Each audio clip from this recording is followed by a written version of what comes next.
ಮಲ್ಪೆ ಮೀನುಗಾರಿಕಾ ಬಂದರಿನಲ್ಲಿ ಬೆಳ್ಳಂಬೆಳಗ್ಗೆ ನಡೆದ ಕಾರ್ಯಾಚರಣೆಯಲ್ಲಿ ಮೀನು ಆಯುವ ಕೆಲಸ ಮಾಡುತ್ತಿದ್ದ ಮಕ್ಕಳನ್ನು ರಕ್ಷಿಸಲಾಗಿದೆ. ಮಲ್ಪೆ ಬಂದರಿನಲ್ಲಿ ಬೆಳಗಿನ ಜಾವ 4:15 ಗಂಟೆಗೆ ನಡೆದ ಕಾರ್ಯಾಚರಣೆಯಲ್ಲಿ ಅಧಿಕಾರಿಗಳಿಂದ 16 ಅಪ್ರಾಪ್ತ ಮಂದಿ ಮೀನು ಆಯುವ ಮಕ್ಕಳನ್ನು ರಕ್ಷಿಸಲಾಗಿದೆ.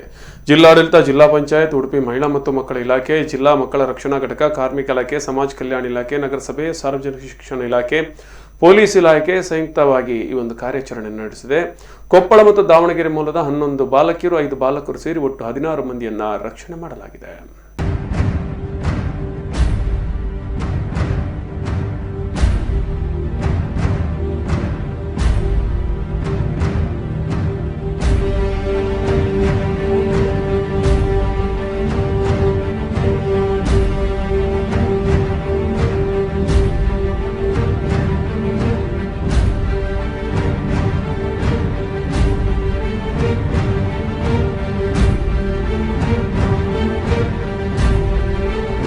ಬಂದರಿನಲ್ಲಿ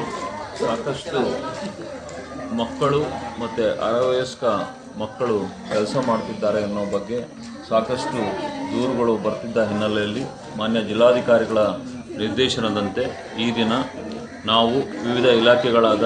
ಮಹಿಳಾ ಮತ್ತು ಮಕ್ಕಳ ಕಲ್ಯಾಣ ಇಲಾಖೆ, ಕಾರ್ಮಿಕ ಇಲಾಖೆ, ಮಕ್ಕಳ ರಕ್ಷಣಾ ಘಟಕ, ಸಮಾಜ ಕಲ್ಯಾಣ ಇಲಾಖೆ, ಹಾಗೆ ಮಕ್ಕಳ ಸಹಾಯವಾಣಿ, ಹಾಗೆ ನಮ್ಮ ನಿತ್ಯಾನಂದ ಒಳಕಾಡು, ಹಾಗೆ ಹೊಂಬೆಳಕು, ಸಾರ್ವಜನಿಕ ಶಿಕ್ಷಣ ಇಲಾಖೆ, ನಗರಸಭೆ,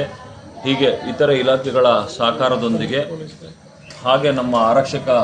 ಇಲಾಖೆಯ ಸಹಕಾರದೊಂದಿಗೆ ಇಂದು ಬೆಳಗ್ಗೆ ನಾವು ಮುಂಜಾನೆ 4:15 ಗಂಟೆಯ ಸಮಯದಲ್ಲಿ ಮಲ್ಪೆಯ